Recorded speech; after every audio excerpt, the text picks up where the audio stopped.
passado, fazendo uma série de rodas de conversas com temas ligados a questões de gênero, ultimamente não só questões de gêneros, mas questões relativas à nossa política atual. Hoje, então, a gente vai abordar o tema violência contra a mulher na universidade. Eu vou passar a palavra para a Daniela apresentar a nossa convidada. É um prazer a gente estar hoje aqui com a professora Ana Flávia Oliveira, né, que é a nossa convidada para falar sobre esse tema. A professora Ana Flávia fez faculdade de medicina aqui na URGS, né, então ela é gaúcha, formada aqui, e é professora atualmente da Faculdade de Medicina da USP, e é uma grande especialista na área de violência de gênero, né, de serviço de saúde, atenção primária. Então, para a gente é um prazer estar aqui com a Ana Flávia e ter a oportunidade de conversar com ela. Assim, eu passo a palavra para a Ana Flávia e depois a gente volta para né, a ideia, como a gente conversa sempre, não é uma palestra, mas é um debate, uma roda de conversa.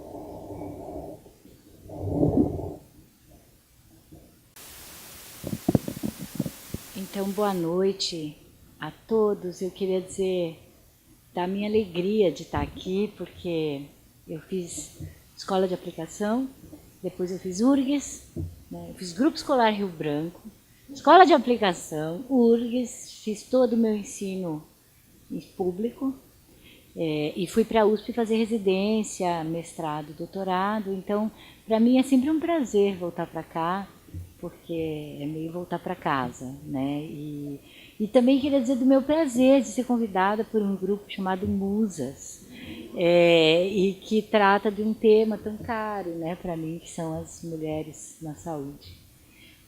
E queria também, enfim, eu não preparei uma apresentação assim em PowerPoint nem nada, eu queria mais dividir com vocês essa experiência que eu tenho tido nos últimos 3 anos de lidar com a questão da violência de gênero na universidade. Primeiro, porque é muito impactante para mim que estudo violência de gênero e consequências para a saúde, redes intersetoriais, formas de enfrentamento desde 1994, então há 22 anos, e sou professora da Faculdade de Medicina da USP desde 2003, mas frequento lá desde que eu fui fazer a residência em 87, ter sido exposta tão recentemente a um acontecimento de violência de gênero interno à minha faculdade e à universidade como um todo, e que me era invisível, né? Então, isso é um espanto, é o primeiro espanto, e eu queria falar desse espanto para que vocês se espantem também, né? Como pode que a gente conviva com a discriminação de gênero, com a desigualdade cotidiana, nas reuniões de departamento, nas nossas aulas e na forma como a gente ouve, trata alunos e alunas, e isso não seja tão invisível, e que, inclusive, existam casos de estupro todo o ano, na Faculdade de Medicina, na Escola de Enfermagem, na FEFELESH, né, que é a Filosofia, Letras e Ciências Sociais lá da USP, na Física, na Matemática, e a gente não veja, né? Ou se a gente vê, a gente acha assim, é um problema mesmo, assim, os alunos, as meninas estão ficando muito saidinhas, a gente ouve todo tipo de comentário. Mas eu acho que nós, professores e professoras, acabamos tomando pouco essa questão como uma questão do ensino. Então, eu queria começar dividindo com vocês um texto que eu achei há pouco, que eu estou encantada, que é um texto da Adrienne Rich, que é uma feminista norte-americana, e é um texto de 1978. E eu queria começar com esse texto para dizer que o que a gente vai conversar aqui, para mim, foi uma novidade nos últimos 2, 3 anos. Eu imagino que para muitos de vocês aqui também possa ser novidade, ou talvez um aspecto menor, ou que a gente ainda não se atentou, mas que isso não é um tema tão recente assim, e que Já Adrienne Rich já tematizava essa questão em 1978. E eu estou chamando a atenção para isso porque eu acho que a gente vive ondas e refluxos, né, do movimento feminista, e às vezes a gente esquece a história, e esse esquecimento histórico também nos enfraquece, né, porque é uma coisa mais antiga do que a gente imagina, e também a consciência e a luta é mais antiga do que a gente imagina. Então eu queria começar só lendo as palavras da Adrienne Rich para dizer por que eu acho que a invisibilidade dessa discriminação cotidiana de gênero que a gente passa nos ambientes acadêmicos e a invisibilidade, a banalização dos casos de violência sexual, dos casos de estupro dentro da universidade é importante e impactante para o ensino que a gente presta, para a pesquisa que a gente faz e, obviamente, para os profissionais que a gente forma e que irão trabalhar, né, com a população. A Adrienne Rich tem um texto que ela chama Taking Women Students Seriously, tratando as meninas, as alunas, seriamente. Né? Ela está falando sobre as alunas mulheres em 1978 nos Estados Unidos. E ela fala o seguinte, ela diz, mulheres e homens não recebem a mesma educação, porque fora da sala de aula, mulheres não são percebidas como seres soberanos, mas como presas. O aumento dos casos de estupro, dentro e fora dos campos, pode ou não se dar pela proliferação de revistas e filmes pornográficos disponíveis para homens jovens em fraternidades, repúblicas ou centros acadêmicos. Provavelmente uma questão da época, né, a questão da pornografia, que volta agora de uma outra forma. Mas ocorre com certeza em um contexto de imagens de violência sexual contra a mulher altamente disseminadas em propagandas, outdoors e na chamada arte. Mais sutil, mais cotidiano do que o estupro é o abuso verbal experimentado pelas mulheres estudantes em muitos campos, dos quais, passando por uma rua cheia de fraternities, né, repúblicas, ela tem que enfrentar um corredor polonês de comentários masculinos e abuso sexual. A diminuição de si, da percepção de uma mulher do seu direito de ocupar espaço e caminhar livremente pelo mundo, é profundamente importante para a sua educação. A capacidade de pensar de forma independente, de correr riscos intelectuais, de nos afirmarmos mentalmente, é inseparável da nossa forma de estar fisicamente no mundo, do nosso sentimento de integridade física. Se é perigoso para mim caminhar tarde da noite de volta de uma biblioteca porque eu sou mulher e posso ser estuprada, o quão dona de mim, o quão exuberante eu me sinto enquanto estou sentada e estudando naquela biblioteca. O quanto da minha energia de trabalho é drenada pelo conhecimento subliminar de que, como mulher, eu ponho em risco meu direito a existir fisicamente a cada vez que eu saio sozinha. Então, me chamou a atenção esse texto, né, porque a gente banaliza essa questão. Né? O fato de que as meninas ficarem até mais tarde, né, as meninas estarem o tempo inteiro tendo que se esquivar de determinadas ameaças e riscos que estão presentes no ambiente universitário e ninguém percebe, diminui a capacidade, a possibilidade de independência intelectual e de brilho, né, para as mulheres. Ela também fala, e eu vou ler mais um pedacinho, que eu acho tão interessante para a gente chamar atenção para um aspecto sutil, mas muito evidente, eu acho, do cotidiano das instituições acadêmicas. Olhem para a sala de aula. Olhe para os diferentes rostos de mulheres, para as posturas, para as expressões. Escutem as vozes das mulheres, ouçam os silêncios, as perguntas não feitas, as lacunas. Escutem as baixas, suaves vozes, muitas vezes corajosamente tentando falar. Vozes de mulheres que foram ensinadas desde cedo que tons de confiança, desafio, raiva ou assertividade são estridentes e não femininos. Escutem as vozes dos homens e as vozes das mulheres. Observem os espaços que os homens autorizam a si mesmos, física e verbalmente, o convencimento masculino de que as pessoas vão ouvir, mesmo quando a maioria do grupo é feminina. Olhem no rosto dos que ficam em silêncio e o rosto daqueles que falam.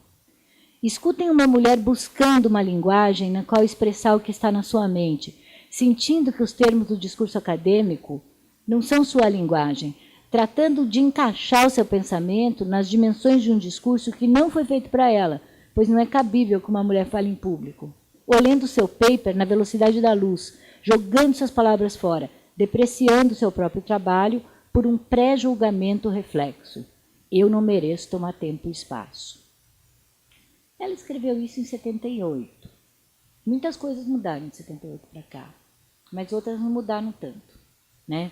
E eu, como professora, ainda olho para a sala de aula e vejo rapazes brancos, heterossexuais e ricos, confortáveis nas suas cadeiras e nos seus espaços, e meninas, negros eu não vou nem dizer, porque na minha faculdade não tem, praticamente, assim, né? Mas gays,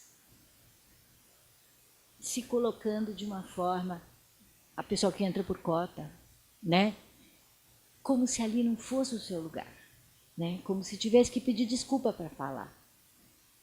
E a gente, o quanto a gente, e eu estou falando agora para as professoras, né? O quanto a gente presta atenção nisso.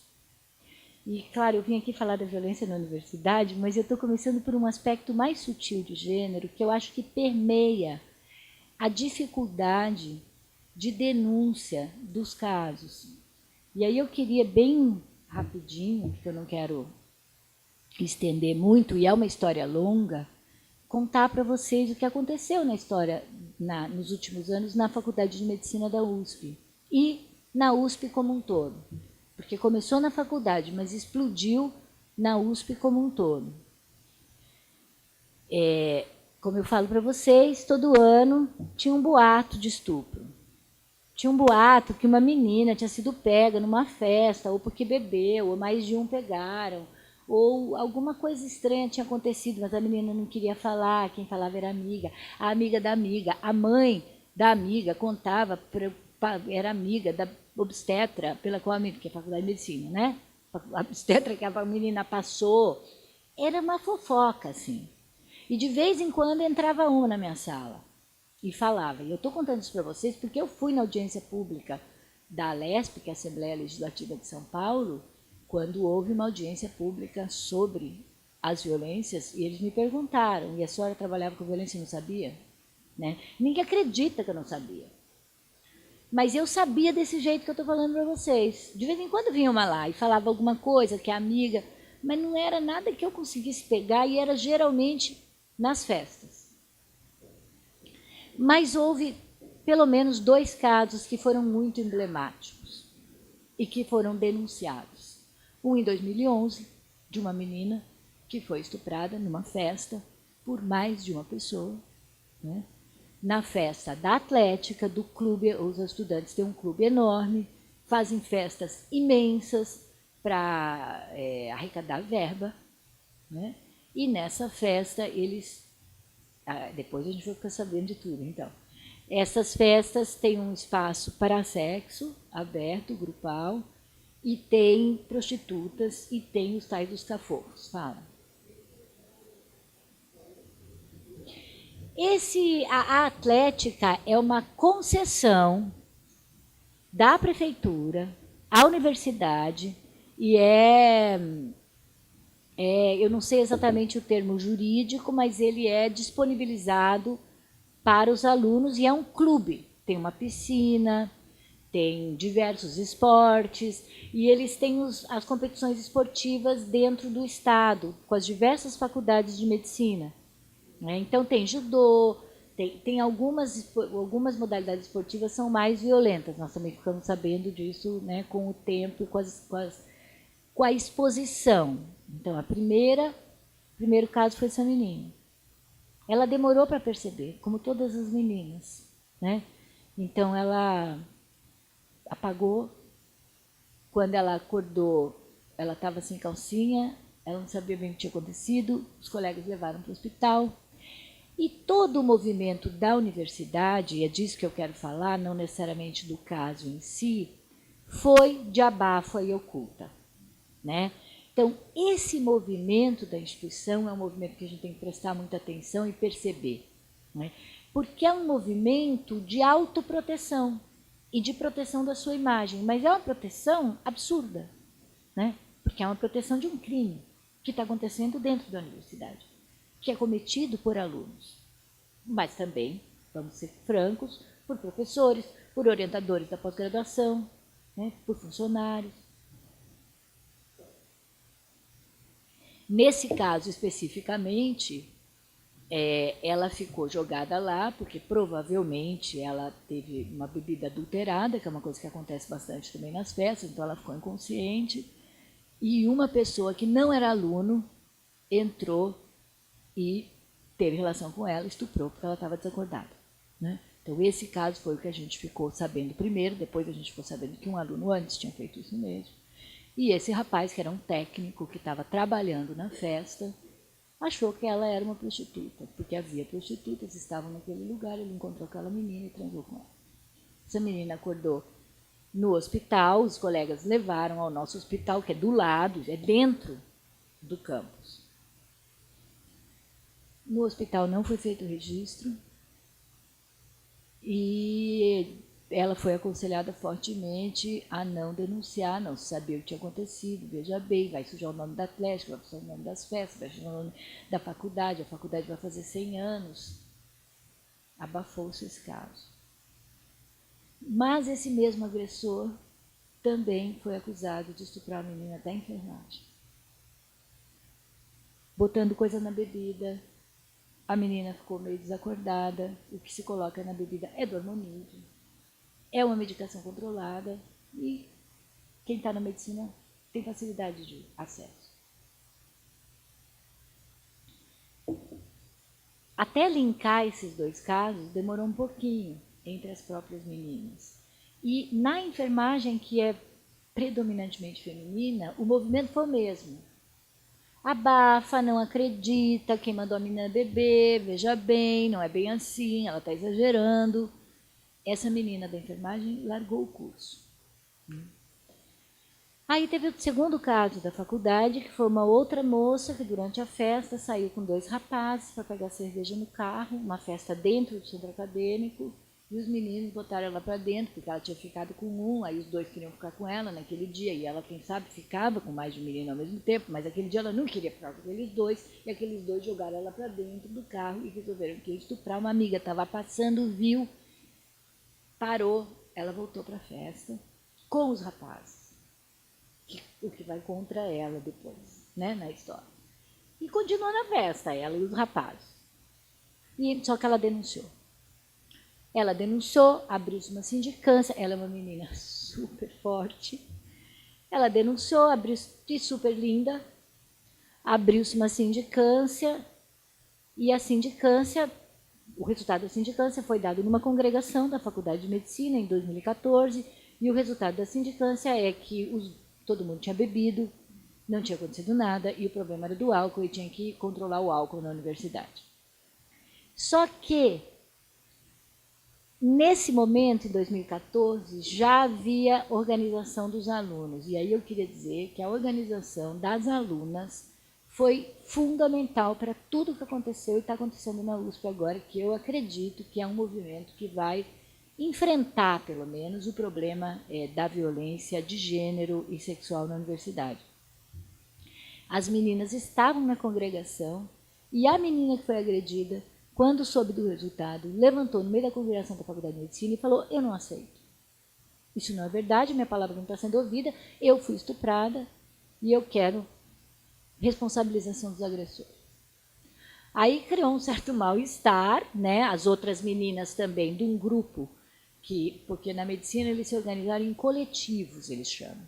Então tem o coletivo de sexualidade e gênero, que é o coletivo que trabalha as questões de orientação sexual, e tem o coletivo GENI, que é o coletivo das mulheres feministas.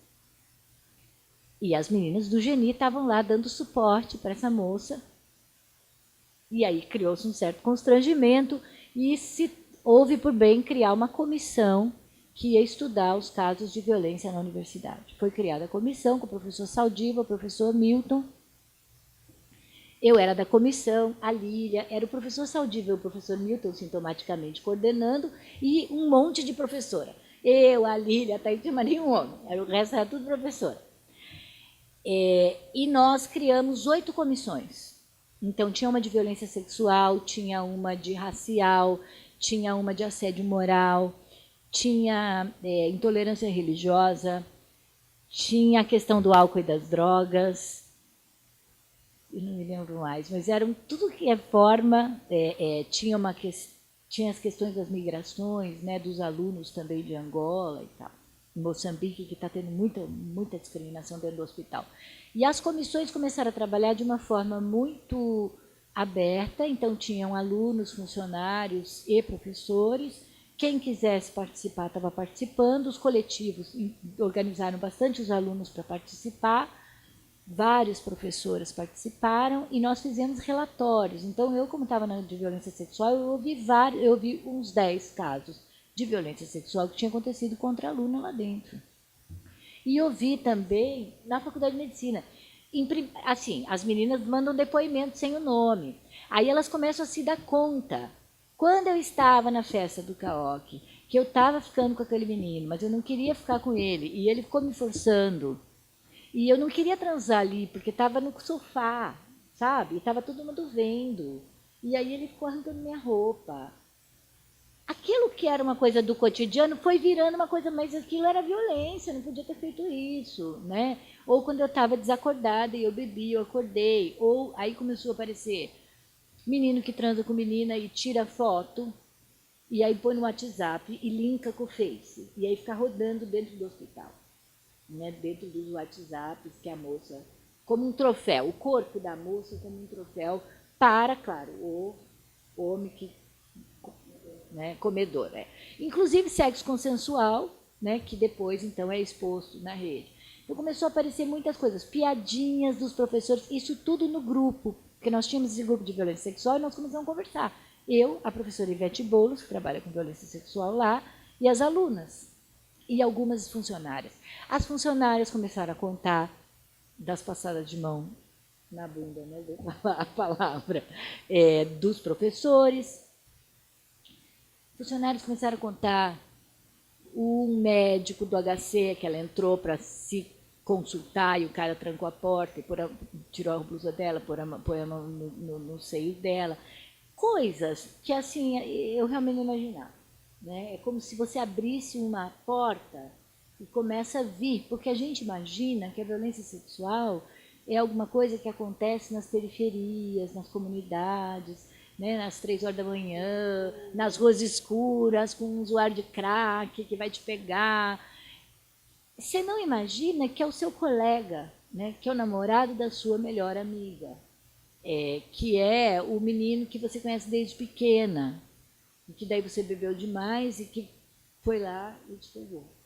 E professores fazendo piadinhas de tudo que é tipo, pondo mulher pelada ou de biquíni nos slides, falando de obesidade, aí mostrando uma mulher bem gordona, perguntando para a sala quem pegava. Aí depois, essa história várias contam, porque quando é professor, né, você tem vários relatos dos alunos, porque choca os alunos. E esses dias eu estava fazendo uma fala na Semana da Diversidade da Faculdade de Medicina, que foi montada pelos coletivos, e uma menina da engenharia falou que também na engenharia tinha acontecido uma coisa assim, e a aluna, se um aluno levanta e fala assim, professor, eu acho que esse slide, né, não vem ao caso, não está dentro do tema. Aí o professor ficou furioso com ela, assim, acabou com ela e falou assim, eu quero saber quem mais da classe acha que esse slide é inadequado. E aí ninguém mais falou. E aí ela ficou a louca, né? Foi a única que levantou a mão. Tem uma dificuldade muito grande de falar, porque tem uma dificuldade muito grande das instituições, especialmente das escolas mais renomadas. Então, acho que na medicina, na poli, no direito, é ainda mais grave, porque é como se houvesse muito a perder. Né? Admitir que nós temos desigualdade de gênero e violência de gênero dentro dos nossos quadros, né, é admitir, enfim, que a cultura nos perpassa, que nós temos que enfrentar, porque nós temos que criar, enfim, formar profissionais, não só competentes nos conteúdos, mas, como eu gosto de falar dos currículos, né, nas habilidades e nas atitudes. Quer dizer, as questões dos valores são importantes para os profissionais que são cuidadores, são importantes para todo mundo. E a gente conviver com uma dessensibilização, né, que é isso, assim, a discriminação, a violência de gênero, da forma como a gente convive, quase banalizando, dizendo, é assim mesmo, aconteceu mais um caso de estupro, mas isso acontece mais, na congregação a discussão é assim, mas isso acontece muito mais lá fora. É um ou outro elemento, né, que inadvertidamente, como a gente não consegue fazer os muros completamente impermeáveis, entra aqui dentro, mas são casos completamente isolados, não tem nada a ver com a gente. Então, essa postura defensiva, que é até compreensível, foi o tempo todo combatida por nós com a postura de, olha, é melhor a gente prestar atenção nisso e enfrentar e mudar justamente para manter a nossa excelência, porque, sim, há muitas coisas boas nas faculdades de medicina e na Faculdade de Medicina da USP, mas isso não é bom, né? Isso é péssimo. E está ali dentro todo o tempo e está nas piadinhas vamos dizer, da hora que a gente toma o café nas bancas, né? Então, a gente sabe que isso está permeando a instituição e precisa revelar. A comissão foi muito potente, porque revelou horrores de coisas. Fizemos um relatório enorme e fomos tão bem-sucedidos que nunca a gente conseguiu um horário na congregação para apresentar o que a gente estava fazendo. Demorou um tempão, o professor Saldiva saiu, deu declaração nos jornais que aquilo não era possível. Finalmente, quando a comissão foi desfeita. Desfizeram a nossa comissão, acabou a comissão, porque ela tinha demorado muito, porque ela tinha posto muita gente para dentro, ela estava sendo muito participativa e tal. Não estava dando certo. Aí criou-se um núcleo de direitos humanos. Mas foi um avanço, porque então agora nós temos um núcleo de direitos humanos, uma ouvidoria na Faculdade de Medicina. Nesse processo, o que fizeram os alunos? Se não dá para mudar por dentro, vamos atacar por fora. Fizeram uma associação com o deputado Adriano Diogo, lá em São Paulo, que era deputado estadual, e fizeram uma audiência pública na Assembleia Legislativa do Estado de São Paulo, muito bem organizada, muito bem organizada. E fizeram depoimentos sobre os casos de violência, o caso de racismo, e uma coisa que é só na medicina da USP, que eu acho que tem, que chama show medicina. O show medicina é uma tradição, porque a questão da tradição nas faculdades de medicina em geral, né, eu acho é muito forte, lá particularmente forte. O show medicina é uma tradição onde só os meninos representam, acontece uma vez por ano, durante o ano inteiro eles preparam. É um show de variedades, assim, meio comédia, um monte de piada homofóbica, racista, machista e tal. Só os rapazes representam e as meninas, elas fazem parte da costura. Parece brincadeira, mas é verdade. As meninas não podem representá-las, elas só costuram e elas fazem as roupas para o show. É impressionante, não, é impressionante, eu sei. Aí, eles foram lá, os meninos do show, e o show ele é uma fraternidade e ele é baseado no segredo. Então, nesse dia da audiência da LESP, alguns meninos que participaram do show foram lá publicamente contar. Então, a menina que foi estuprada foi lá e falou publicamente. A outra menina negra que foi impedida de entrar na faculdade foi lá e falou publicamente. E os meninos do show foram lá e contaram que o show fazia eles beberem na marra, um dos meninos caiu, teve traumatismo craniano, foi para o Hospital das Clínicas, atendido por um neurologista do show, então nada apareceu, e eles traziam prostitutas para dentro do Teatro da Medicina e faziam, o diretor do show transava com as prostitutas, depois todo mundo tinha que transar. Não é impressionante? É impressionante. Bom, essa audiência teve um grande impacto, foi aberta uma CPI, Mas, ao mesmo tempo, dentro da faculdade começou um movimento muito grande dos alunos, inclusive na comissão. Teve um dia que o pessoal do show e da atlética invadiu a nossa comissão e foram super agressivos conosco, com os professores, inclusive. Disseram que aquilo ali não era profissional, que a gente foi ridículo eles falaram que a gente não era profissional. Eu tenho que rir, porque, pelo amor de Deus. E foram super, super, super agressivos, porque a gente estava indo contra a tradição, o show, a atlética, os valores, a fraternidade, a graça da faculdade era assim, a gente estava acabando com os laços dentre eles, e, na verdade, a gente estava questionando os pilares, enfim, machistas, racistas, patriarcais daquela instituição. Os grupos foram fundamentais, os grupos de alunos, mas os grupos de alunos foram muito perseguidos. Então, agora, esses alunos que começaram estão entrando no internato, porque isso começou em 2011, né? Nós estamos em 2016, e começou a rodar nos grupos de WhatsApp uma coisa que eles chamaram carômetro, que era a cara de todos os alunos que eram dos coletivos, para que no internato eles dizem, tem que dizer como eles dizem, para que os residentes e os médicos assistentes se protegessem dessas pessoas, porque elas são pessoas perigosas, porque eles denunciam, entendeu? A própria faculdade. Eles vão contra nós. Eles são contra nós, e o discurso deles assim, eles são contra nós para conseguir palco e luz e apreciação pública, né? Porque vazou para a mídia. Porque foi a estratégia dos coletivos. A estratégia dos coletivos foi ir pela Assembleia Legislativa e pela CPI e ir para a mídia, porque como internamente não estava dando para mudar, eles foram pressionar por fora, né? E nós, as professoras, fizemos uma rede, que aqui eu boto a rede Não Cala, que são as professoras pelo fim da violência sexual e de gênero na USP. Nós fizemos porque as meninas vieram nos pedir. As meninas do GENI, as meninas organizadas, porque quando essas meninas começaram a ouvir as denúncias, começou a aparecer muita denúncia, e as meninas começaram a ouvir. Muitas vezes, aquela que foi abusada, e vai a público e tem coragem, depois começa a ouvir um monte de caso, porque as outras vêm falar para elas. E as vítimas que se expuseram foram muito perseguidas, e muito desacreditadas por colegas, no Facebook, nos grupos de WhatsApp, em todas essas formas de comunicação que eles têm, que até me escapa, né? Mas, assim, muito, muito, muito perseguidas, inclusive com esse carômetro para perseguição. As meninas vieram me procurar, procuraram a Lília, procuraram a Vera Paiva, procuraram a Heloísa Buarque de Holanda, e as meninas, para mim, falaram assim, professora, vocês têm que se organizar, porque a gente se organizou, professora, não é tão difícil.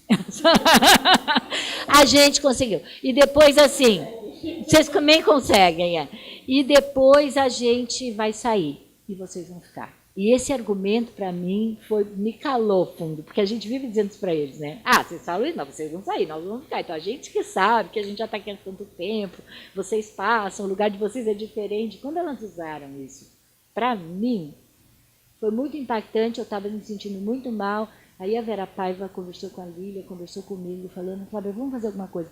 Aí, antes de um feriado, a gente escreveu uma carta, que era uma coisa super emocional, assim, olha, nós não aguentamos mais ouvir esse monte de casos, nós estamos tentando resolver internamente, administrativamente, pelas vias legais da universidade, não está dando, nós queremos nos reunir para conversar isso e proteger as meninas.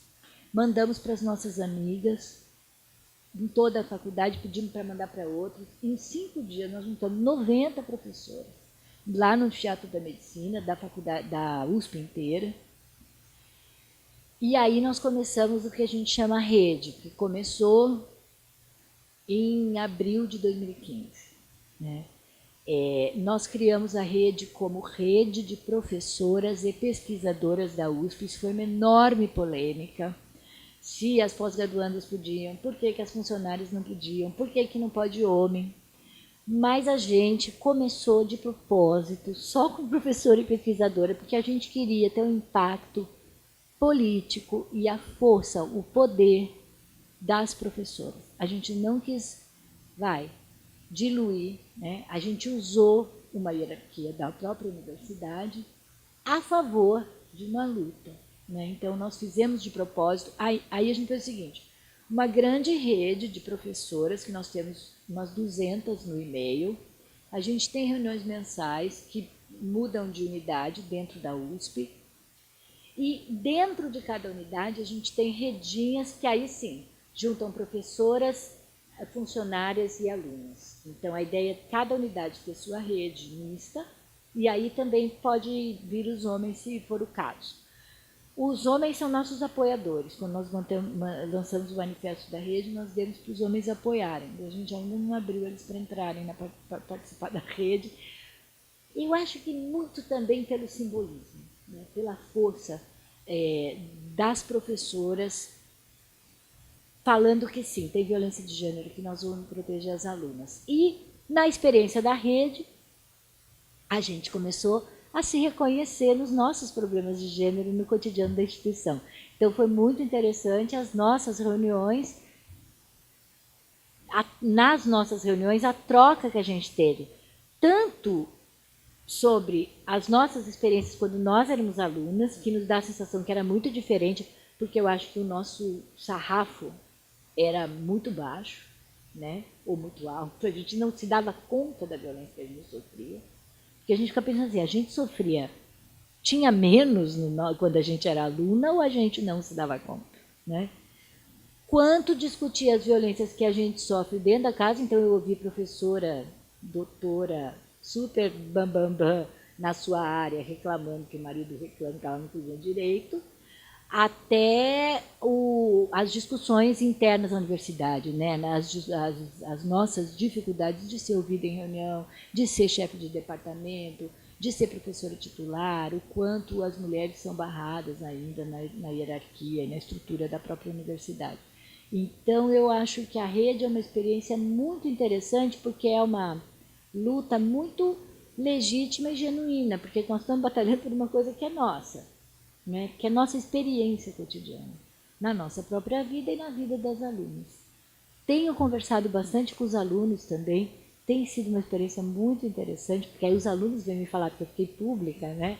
Aí os alunos falam, professora, e aí os alunos me falaram uma coisa que eu vou acabar com isso, porque eu acho que é para a gente refletir. Os alunos estavam me perguntando se tinha mesmo estupro. Eu falei, ó, tem mesmo, eu ouvi, Aí eles me contaram de um aluno que foi para Harvard e foi tentar dar uma cantada numa menina na Harvard, e a menina meio disse que não, e ele foi fazer como ele fazia aqui, e ele foi retirado por segurança da festa. E aí ele ficou passado, porque assim, ele não fez nada de mal. E aí o outro menino falou para mim, professora, se a gente não forçar um pouquinho, a gente não pega ninguém. E eu acho que essa fala muito para a gente, né? De como os meninos são educados, de como as meninas são educadas, do quanto a gente banaliza isso, e do quanto a gente discute pouco gênero, sexualidade, relações interpessoais, violência, nos cursos da saúde.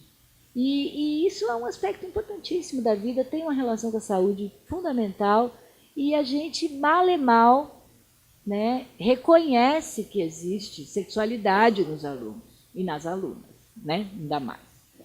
Então, eu não quero também me enrolar, acho que eu já falei de algumas coisas, né, e aí acho que vocês podem participar, que é o mais legal, numa roda de conversa, que está numa forma